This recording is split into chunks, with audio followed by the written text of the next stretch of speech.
The Newsday continues here on One News Now. I'm Charles Lejano. President-elect Bongbong Marcos vows to face the looming food crisis.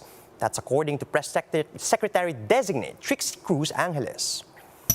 Angeles said that Marcos Jr. will prioritize the agriculture sector, which is among his campaign promises. Marcos Jr. also emphasizes the importance of food security and food sovereignty. And despite intervening factors, Marcos Jr. promises that his administration will achieve these. 2 bridges collapsed in the Visayas, injuring pedestrians and drivers. Maricel Halili with the details. It was high noon when 7 people crossed this footbridge in Lawaan, Antique on Thursday. But what's supposed to be an ordinary walk for these people turned into a grave tragedy.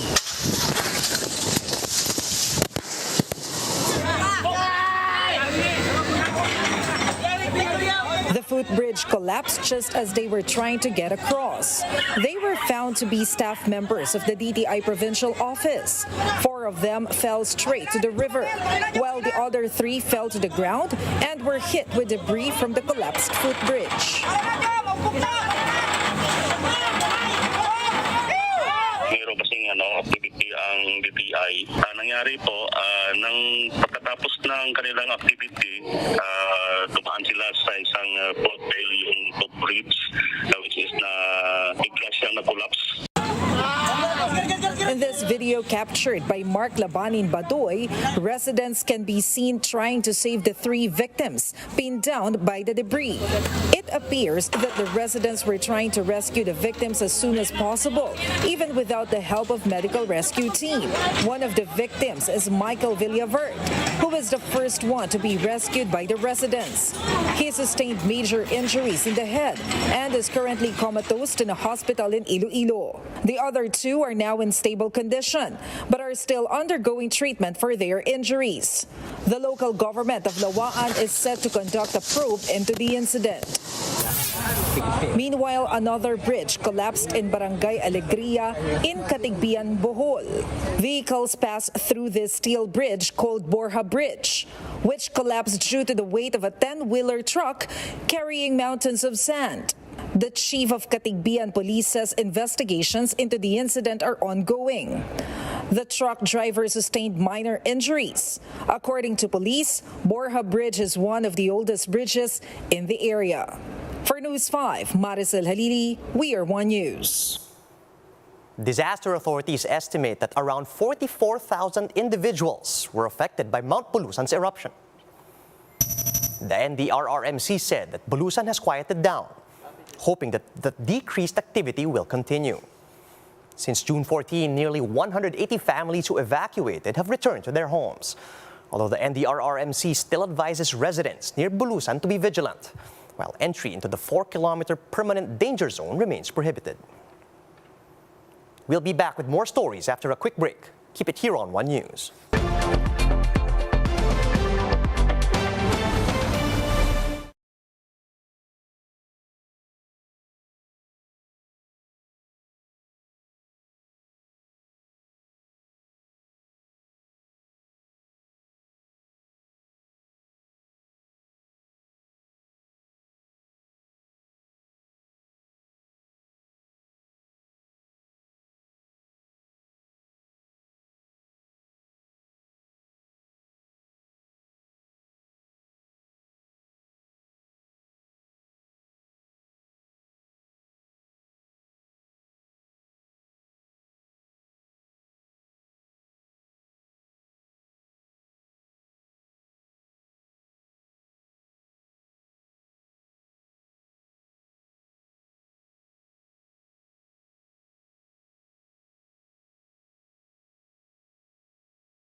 You're still watching One News Now. I'm Charles Lejano.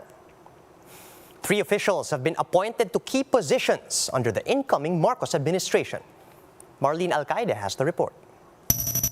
Former Senate President Juan Ponce Enrile will be back in the political scene after President-elect Bongbong Marcos chose him as the next presidential legal counsel.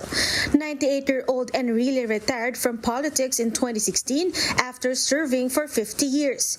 He served as Justice Secretary and Defense Minister during the term of Marcos Jr.'s father. In a statement, Enrile vowed to devote his time and knowledge to help the president-elect succeed. Meanwhile, outgoing Justice Secretary Menardo Guevara will be the Solicitor General. Guevara said he feels that the job suited him better, citing his 25 years of law firm practice. He studied law at the Ateneo de Manila University and placed second in the 1985 bar exams. When asked about handling the ill-gotten wealth cases and unpaid estate taxes of the Marcoses, he said all the cases are already in courts and he will stick to what is prescribed under the law. Former AFP Chief of Staff Jose Faustino will also be part of Marcos Jr.'s cabinet. Faustino retired on November 12, 2021, and since a 1-year ban on appointment is in effect, he will first serve as Defense Senior Undersecretary and Officer in Charge, and would later on assume the position of DND Secretary by November 13th. For News 5, Marlene Alcaide, we are One News.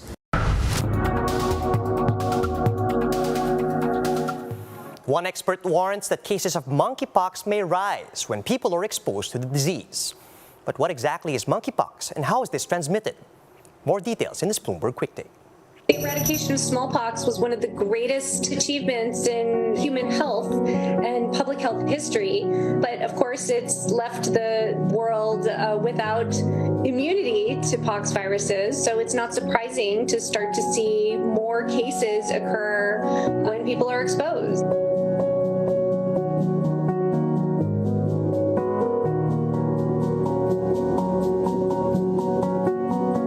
Monkeypox is a misnomer. First discovered in the late 1950s when pox-like outbreaks occurred in monkeys kept for research. But monkeys aren't the source. The host species isn't yet known, though it's thought rodents play a role. After an incubation period of usually 1 to 2 weeks, the disease starts with fever, muscle aches, fatigue, and other flu-like symptoms. Monkeypox transmission usually occurs with just human-to-human contact transmission or large droplets, but those droplets are large. You'd have to be in pretty close proximity. This is not something that is airborne or aerosolized.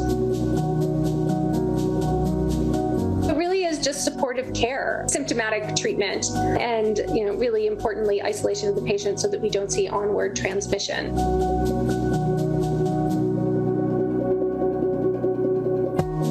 Two different clades of monkeypox. So there's the Central African clade, which is more transmissible and more virulent, is associated with a case fatality rate of about 10%, versus the West African clade, which is what we're seeing circulate in populations and being imported from West Africa, which is associated with a much lower fatality rate, about 1% or less than 1% of cases. The cases of monkeypox that have been identified in the Western Hemisphere in high resource settings have not been associated with a high rate of mortality, and that probably has to do with very good supportive care.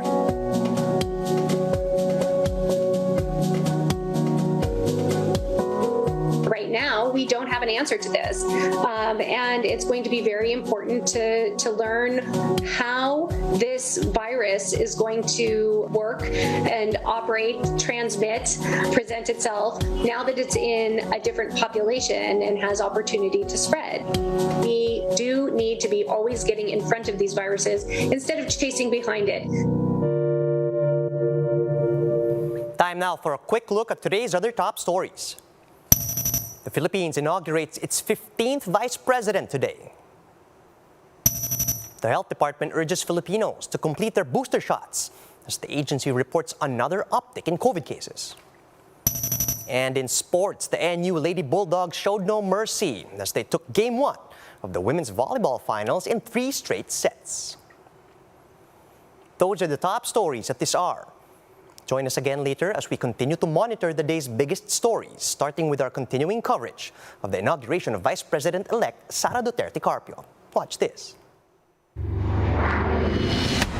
Sara Zimmerman Duterte as the duly This Sunday, June 19, Sara Duterte takes her oath of office as the 15th Vice President of the Republic.